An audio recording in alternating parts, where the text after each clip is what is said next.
Hello again. In a previous segment we spoke about cantilevers and how they can be used to support loads and distribute loads. We framed our discussion then in terms of cantilevers as bridges and as support beams. There are actual biological reasons for studying this though, and that's because the principle of the cantilever is an important aspect of animals being able to hold themselves up. We can illustrate this quite nicely with my friend here, Twiggy. This is a skeleton of a cat, and you can see that Twiggy has a basic problem here. She has a head which is quite heavy, and it has to be supported, held up on the end of a rather long vertebral column through here. And in this model right here, you can see that Twiggy's head is held up by this little aluminum yoke here. Obviously, that's not an option for the living animal, and so we have to understand how it is that Twiggy does manage to hold her head up without the presence of external supports like this. Now, the cat uses, and lots of other animals for that matter, uses the principle of the cantilever to hold up her head. And we can illustrate this quite nicely with a little diagram right here. This is actually a photograph of a dog skeleton. It looks a lot like Twiggy here. They're both vertebrates, and so they both have the same kind of problem. And in the case of our dog right here, there's a load of the head right there, and gravity is pulling that down, like so. And the head is on the end of this long vertebral column over here, and the question is, how is it that the dog or our friend Twiggy managed to hold up their heads? Well, this is where the principle of the cantilever comes in. You'll remember when we discussed the basic principles behind the cantilever that the idea there is to take a load and redistribute it through a structure so that it can be supported effectively by strong structures. This is what's happening in the case of the cantilever made up by the vertebral column. This is a vertebra from actually quite a large animal, a horse in fact, and this is one of the elements of the vertebral column. The nerve cord goes right there. This right here is called the neural spine, and this massive structure right here is called the centrum. Now, what the animal does to support its head with a cantilever is it takes loads that are distributed through the neural spines in tension and redirects them so that they become compression forces distributed through into the centrum of the vertebrae. Let's illustrate how that happens in the case of our dog model here. So we put the dog model up here, and we're now going to see how it is that the loads are distributed.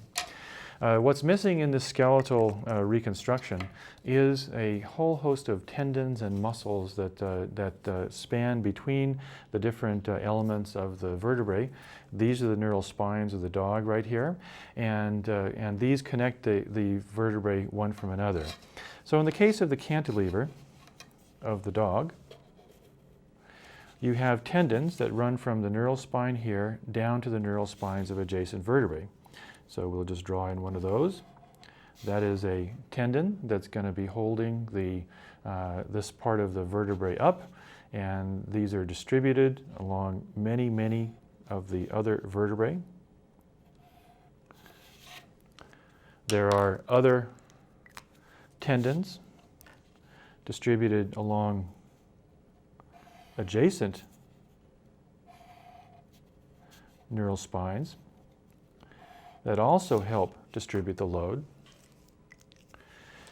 And finally, there are a series of tendons that span between the neural spines in an X form that helps hold those together. Now, we're not quite done yet, but you can see at this point that how this starts looking very much like a cantilever that we described in a previous segment. But as I said, we're not done yet because the head of the dog can still fall off or droop. So there's an additional cantilever that goes from this large vertebra here that spans along the length of this large vertebra along the back of the head. And those two things together help hold up the head and redistribute the load from a tension load along through here, down through the centrum of the vertebrae in a compressive load, finally to the shoulders, and then down through the shoulders to the arms. And so this cantilever principle is operative in these vertebrates. It's a quite common mechanism for holding up quite odd structures and interesting structures that animals are capable of producing. Now, if we come along and look at Twiggy, we can also see how the cantilever principle operates as a cantilever bridge as well.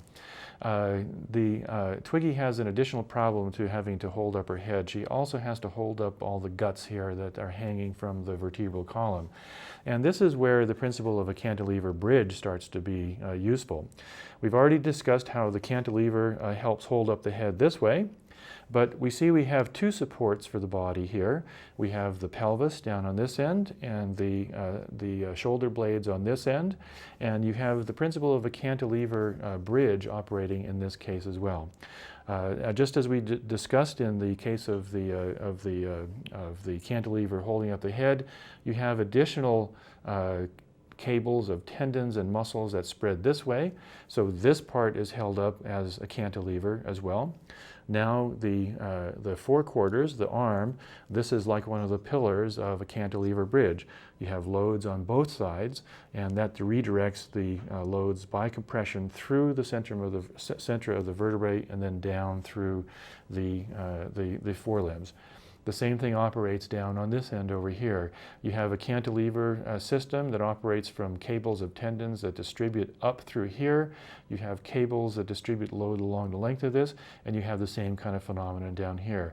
This acts as a second support of a cantilever bridge, holding up this load over here and also holding up the load of the tail, which can actually be quite substantial and can play an important role in not only stability of the body during locomotion, but also aiding in the maneuverability of the body if in case that's needed.